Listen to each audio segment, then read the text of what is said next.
வணக்கங்க. விருச்சிக ராசியில் பிறந்தவங்களுக்கு 14th July 2015 அன்னைக்கு நடக்கக்கூடிய குரு பயிற்சியோட பலன் எப்படி இருக்குங்கிறத சொல்கிறேன். இந்த குரு பயிற்சிங்கிறது 14th Julyலேருந்து 11th July 2016 வரைக்கும் அவர் உங்களோட 10ஆம் இடத்துல இருக்கார். ஜனவரி மாதம் 2016 9ஆம் தேதி ராகு கேத்துவோட பயிற்சியும் இருக்குது. அப்போ அதோட இம்பேக்ட் வரும் இல்லையா? அதனால் உங்களை பொறுத்த வரைக்கும் ஜூலையிலிருந்து ஜனவரி 9th வரைக்கும் எப்படி ஒரு பலன் இருக்கும் அப்படிங்கிறத சொல்கிறேன். ஜனவரி 9th அப்புறம் ராகு கேத்துவும் மாறுறாரு இல்லையோ, ஸோ அவங்களையும் சேர்த்து குரு பயிற்சி எப்படி இருக்குங்கிறத 2 பார்ட்டாக ஒரே வீடியோவில் நான் உங்களுக்கு சொல்லிடுறேன். ஃபஸ்ட்டு, உங்களுக்கு ஜென்மத்தில் சனி இருக்குது அப்படின்னு கவலைப்பட வேண்டாம். 9ஆம் இடத்துல இருந்த குரு உங்களுக்கு சில முன்னேற்றங்கள், படிப்பு, வெளிநாடு போனோம் அப்படின்னா அந்த யோகங்கள், உத்தியோகத்தில் சில மாற்றங்கள், எதிர்பார்த்த தனம், அது கடனாக இருந்தாலுமே நமக்கு வந்து சேர்ந்த சில யோகங்கள் அப்படின்னு சிலதெல்லாம் நீங்கள் பார்த்தீங்க. இருந்தாலுமே நினச்ச பொசிஷன், நினச்ச லெவலில் அடையிறதுல தடைகள் இருந்துகிட்டே இருந்திருக்கும். இப்போ 10ல் வேற குரு வரார்.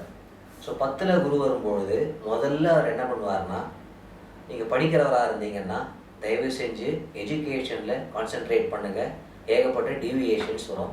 ஸோ லைஃப்பில் எஜுகேஷன்ஸ் மோஸ்ட் இம்பார்ட்டண்ட்.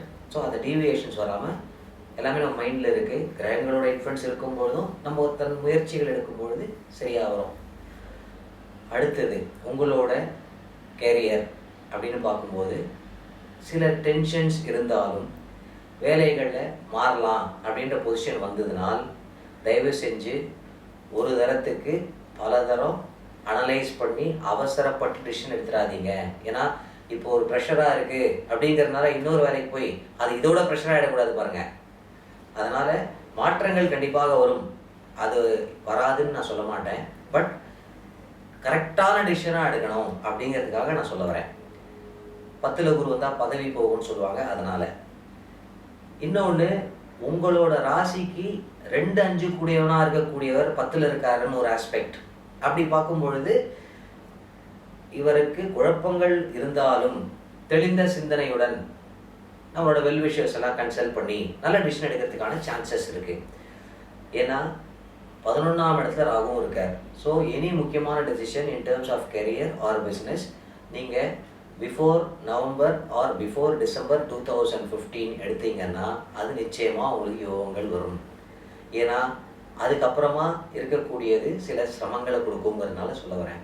திருமண வாழ்க்கை, அதில் சில தேவையில்லாத பிரச்சனைகள், வெளி மனுஷங்களோட இன்வால்மெண்ட்னால நம்ம ஃபேமிலியில் டிஸ்பியூட்ஸ் வரத்துக்கு சில பாசிபிலிட்டிஸ் இருக்குது. ஸோ அந்த மாதிரி ஆட்களை உள்ளே சேர்க்காம கவனமாக ஹேண்டில் பண்ண வேண்டியது மோஸ்ட் இம்பார்ட்டண்ட் ஆஸ்பெக்ட்டுங்க. அதர் திங்ஸ் ஆர் பர்ஃபெக்ட்லி, அவருடைய ஃபினான்ஷியலி நல்ல குரோத் வரும், வெளிநாட்டு யோகங்கள் வரும், இதெல்லாமே நடக்கும். ஆரோக்கியங்களில் இருந்த பிரச்சனைகள் சரியாகும், இதை பற்றியும் கவலைப்பட வேண்டாம். இதெல்லாமே நல்லா தான் இருக்குது. இதெல்லாமே ஜூலையிலிருந்து ஜனவரி 9th வரைக்கும் இருக்கக்கூடிய பலன்கள். 10ல் ராகுவும் 4ஆம் இடத்துல கேத்துவும் வரும்பொழுது கூட குரு வேற இருக்கார். அப்போ பிரயாணம் பொழுது கேர்ஃபுல்லாக இருக்கணும். அந்த நேரம் பார்த்து யாரோ ஒருத்தர் வருவாங்க, சார் வீடு வந்து ரொம்ப குறைச்சலான ரேட் இருக்குது, மார்க்கெட் வந்து 1 கோடி, இன்றைக்கி அதை வாங்கினீங்கன்னா 40 லட்சம் அப்படின்னு யாராவது ஒருத்தர் வருவாங்க. போய் வாங்கி பார்த்தோம்னா அதுக்கு ஏகப்பட்ட லிட்டிகேஷன் இருக்கும். அந்த மாதிரி விஷயங்கள் அதெல்லாம் அதுக்கப்புறம் வரும். அதில் கொஞ்சம் கேர்ஃபுல்லாக இருங்க. யாராவது ரொம்ப நெருங்கியவர் இருப்பார், எனக்கு கேரண்டி கொடுங்க, இது நான் போகிறேன், இந்த லோனுக்கு போகிறேன், ஒரு நாளும் கொடுக்காதீங்க, நாளைக்கு நீங்கள் மாட்டிப்பீங்க. ஓகே, இதெல்லாம் ஜனவரிக்கு அப்புறம். ஸோ எனி பாசிட்டிவ் ஆஸ்பெக்ட்ஸ்ங்கிறது பிஃபோர் ஜனவரி உங்களுக்கு ரொம்ப நல்லா இருக்குது. அதனால் நல்ல நேரம் பருவத்தையே பயிர் செய்யன்னு சொல்லுவோம்ல, அது மாதிரி நல்ல நேரம் இருக்கும்போதே அதை அறுவடை செஞ்சுருக்கேன். ஜனவரிலேருந்து ஜூலை வரைக்கும் கொஞ்சம் சிரமமான காலங்களாக இருக்கும். அதுக்கு எந்த தெய்வமோ எந்த பிராயச்சித்தமோ அதை பண்ணும்பொழுது கண்டிப்பாக நீங்கள் நல்லா இருப்பீங்க.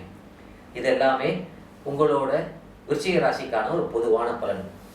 ஏற்கனவே பல வீடியோஸ் நான் சொல்லியிருக்கேன். ரொம்ப ரொம்ப முக்கியமான விஷயம் அதுதானே தவிர இது கிடையாது. என்னென்னா, ஃபஸ்ட்டு இந்த ராசி பலன்னா என்னன்றதை நீங்கள் தெரிஞ்சுக்கணுங்க. ஏன்னா வருஷத்துக்கு வருஷம் ஆச்சுன்னா குரு பயிற்சியானா வந்து நம்ம பார்க்குறோம், ராகு கேது பயிற்சியானா வந்து பார்க்குறோம். இன்னும் எந்த லெவலுக்கு போயிடுறோம்னா தினப்பலன்லேருந்து போய்ட்றோம். இன்றைக்கி மேஷராசிக்காரர்களுக்கு பணம் வரும், அப்படின்னு சொல்கிறோம். ரிஷப ராசிக்காரனு பணம் செலவாகுங்கிறோம். இது எந்த அளவுக்கு உண்மை, இதெல்லாம் என்ன அப்படிங்கிறது நீங்கள் கண்டிப்பாக புரிஞ்சாகணும். ஏன்னா ஜாதகம், தெய்வம், செயல் எல்லாமே ஒன்றோட ஒன்று பின்னப்பட்டவை. இப்போது உங்களை மாதிரி 12 உலகத்தில் 600 கோடி பேர் வாழ்ந்துட்டு இருக்கோங்க. அதில் 12 பேரில் ஒருத்தர் வந்து உங்களை மாதிரி விருச்சிக ராசி. அப்போ என்ன அர்த்தம்? 50 கோடி பேர் விருச்சிக ராசியில் தான் பிறந்து வாழ்ந்துட்டு இருக்காங்க. அப்போ அத்தனை பேருக்குமே நீங்கள் ஹானஸ்ட்டாக யோசிச்சு பாருங்கள். உங்களை மாதிரியே லைஃப் ஸ்டைலாக, உங்களை மாதிரியே எஜுகேஷனாக, உங்களை மாதிரியே மேரேஜ் லைஃபாக, உங்களை மாதிரியே கேரியராக இருக்கும் எல்லா விருச்சிக ராசிக்கும்? இல்லையே. ஏன் இல்லை? ஏன்னா ஃபஸ்ட்டு ராசினா என்னன்னு தெரிஞ்சுக்கோங்க. 9 கிரகங்களோட கூட்டு ஆதிக்கம் தான் நம்மளோட லைஃப். அது எப்படி தெரிஞ்சுக்கிறதுனா, உங்களோட ஜாதகத்தில் 9 கிரகங்கள் இருக்கும், 12 கட்டம் இருக்கும், ஸ்கொயராக இருக்கும், ராசி சக்கரம்னு போட்டிருக்கோம். அதில் பார்த்தீங்கன்னா வேறு வேறு இடம் வேறு இடத்துல இருக்கும். அது உங்களுக்கு தெரியாது, அது என்னன்னு புரியாது, அதை விட்டுருங்க. பட் ஸ்டில் அதை நீங்கள் பார்த்துருப்பீங்க. அப்படி என்னென்னா அந்த 9 கிரகமும் அந்த 12 ராசியில் சுற்றி வந்துகிட்டே இருக்குங்க. மனுஷங்க பிறந்துகிட்டே இருப்பாங்க. அதில் சந்திரன் அப்படிங்கிற ஒருத்தர், அவர் விருச்சிகம் அப்படிங்கிற ராசியில் இருந்தபொழுது நீங்கள் பிறந்திருக்கீங்க. அதனால் நீங்கள் விருச்சிக ராசின்னு சொல்கிறீங்க. அந்த விருச்சிக ராசிக்குள்ளே விசாகம், அனுஷம், கேட்டை அப்படின்னு நட்சத்திரங்கள் இருக்குது. அதில் ஏதாவது ஒன்றுத்தில் அந்த சந்திரன் ட்ராவல் பண்ணிட்டு இருக்கும்போது நீங்கள் பிறந்திருப்பீங்க. அப்போ நீங்கள் சொல்லுவீங்க, நான் வந்து அனுஷ நட்சத்திரம், விருச்சிக ராசி. அப்படின்னா என்ன அர்த்தம்னா, நீங்கள் பிறந்த பொழுது சந்திரன்றவர் விருச்சிக ராசியில் அனுஷோட நட்சத்திரத்தில் இருந்தார்னு அர்த்தம். அதை பேஸ் பண்ணி தான் இது வரைக்கும் நான் சொன்னேன் விருச்சிக ராசிக்கான பலன் அப்படின்லாம் பார்த்தீங்க. இதே மாதிரி ஜனவரியில் திருப்பி ராகு கேத்து பயிற்சியும் சொல்ல தான் போகிறேன். இதே மாதிரி முன்னாடியும் சொல்லியிருக்கேன். இதே மாதிரி நிறையா பேர் சொல்கிறோம், தப்பு கிடையாது. ஆனால் இந்த சந்திரன் அப்படின்ற ஒரே ஒரு கிரகத்தை வச்சு உங்களோட ஒட்டுமொத்த வாழ்க்கையை டிசைட் பண்ண முடியுமா அப்படின்னு பார்த்தா நிச்சயம் முடியாது. ஏன்னா மீதி 8 கிரகங்கள் இருக்கே, அது எல்லாமே உங்களை ஆதிக்கம் செலுத்துறத. உங்கள் ஜாதகத்தில் உங்கள் உத்தியோகத்துக்குன்னு ஒரு கிரகம் இருப்பார், உங்களோட படிப்புக்குன்னு ஒருத்தர் இருப்பார், உங்கள் திருமண வாழ்க்கைக்குன்னு ஒருத்தர் இருப்பார், உங்களோட தனம், குடும்பம் அப்படின்றதுக்கு ஒருத்தர் இருப்பார். அவர் எவ்வளோ பலமாக இருக்கார், அவர் எவ்வளோ பலவீனமாக இருக்கார்ன்றதெல்லாம் இந்த விருச்சிக ராசியை வச்சு தெரிஞ்சிக்க முடியாது. உங்கள் ஜாதகத்தை வச்சு தான் தெரிஞ்சிக்க முடியும். அதோட பலன்கள் தான் 60 to 70% ஒர்க் ஆகும். இந்த விருச்சிக ராசிக்கான இந்த குரு பெயர்ச்சி பலன்கள் எல்லாமே 35 to 40% தான் ஒர்க் ஆகும். தயவு செஞ்சு புரிஞ்சுக்கோங்க. அப்போது ஒட்டுமொத்த பலனை எப்படி தெரிஞ்சுக்கிறது அப்படின்னா, பை காட்ஸ் கிரேஸ் எங்களோட வெப்சைட் yourgoodtime.in, இந்த வெப்சைட்டுக்கு நீங்கள் வாங்க.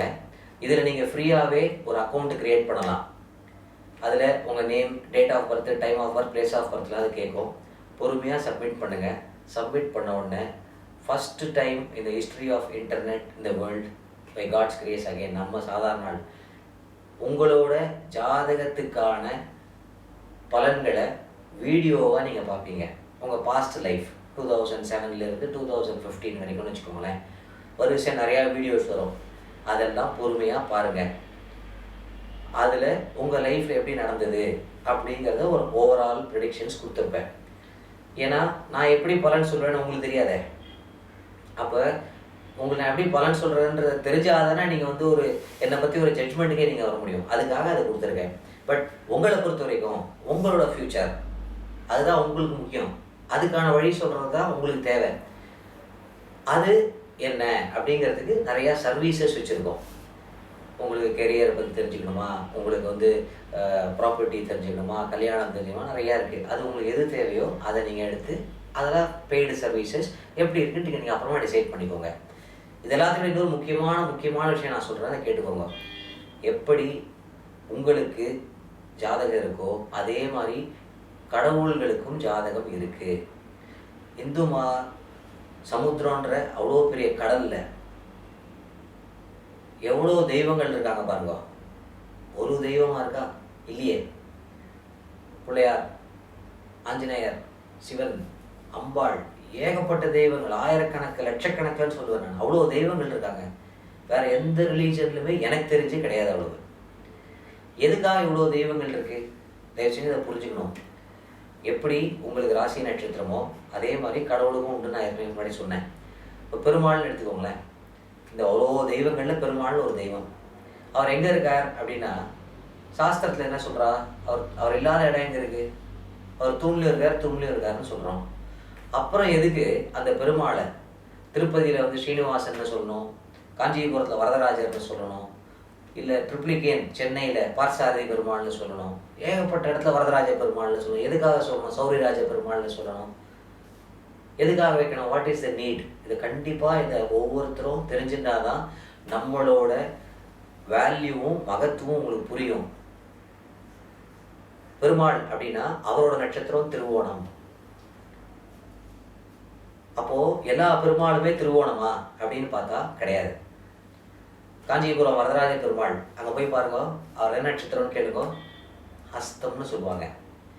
இதே மாதிரி ஒவ்வொரு பெருமாளே வேற வேற நட்சத்திரத்துல வேற வேற இடங்கள்ல இருப்பார். ஏன் அப்படி அமைக்கணும் அப்படின்னா, இந்த ஜாதகம் உங்களுக்கு சொன்னேன் இல்லையா, உங்க ஜாதகம் மாதிரியே ஒரு ஜாதகம் ஒரு 2000 வருஷத்துக்கு முன்னாடியோ 3000 வருஷத்துக்கு முன்னாடியோ கண்டிப்பா ரிப்பீட் ஆயிருக்கும். ஏன்னா என்னதான் இருந்தாலும் அந்த 12 பாக்ஸ்குள்ள தான் அந்த 9 கிரகம் சுத்துது வேற வேற ஸ்பீட்ல. அப்போ ஒரு டைம்ல உங்க ஜாதகம் மாதிரியே ஒரு ஜாதகம் முன்னாடி வந்திருக்கணும்ல. இன்னைக்கு நம்ம வாழ்ந்துட்டு இருக்கோம், மனுஷங்க இன்னைக்கு வாழல, பல லட்சம் வருஷமா வாழ்ந்துட்டு இருக்கோம் இல்லையா? அப்போ உங்க மாதிரியே ஜாதகம் இருக்கும்பொழுது அவர் வாழ்ந்துட்டு இருந்திருப்பார், என்ன மாதிரி ஜோசியர் இருந்திருப்பார் இல்லையா? அவரை தான் நம்ம இன்னைக்கு மகான்கள் மகரிஷிகள்னு சொல்றோம். அவங்க எழுதின கிரந்தங்கள், அவங்க எழுதின புக்ஸு, அவங்க எழுதின சாஸ்திரம் நீதிகள் தான் என்ன மாதிரி நம்ம எல்லோருமே படித்து சொல்கிறோமே தவிர நம்ம ஒன்றும் புதுசாக கண்டுபிடிக்கவே முடியாது. ஏன்னா அவங்களாம் கடவுளுக்கு நிகரானவர்கள். அவங்க என்ன பண்ணுவாங்க அப்படின்னா, அந்த ஜாதத்துக்கு இந்த கிரகம் இங்கே இருக்குது, இந்த கிரகம் இங்கே இருக்குது, அப்போது இந்த ஜாதகத்தில் இருக்க எல்லா கிரகத்தோட தோஷ நிவர்த்திக்குன்னு ஒரு கோவிலை கட்ட சொல்லுவார்.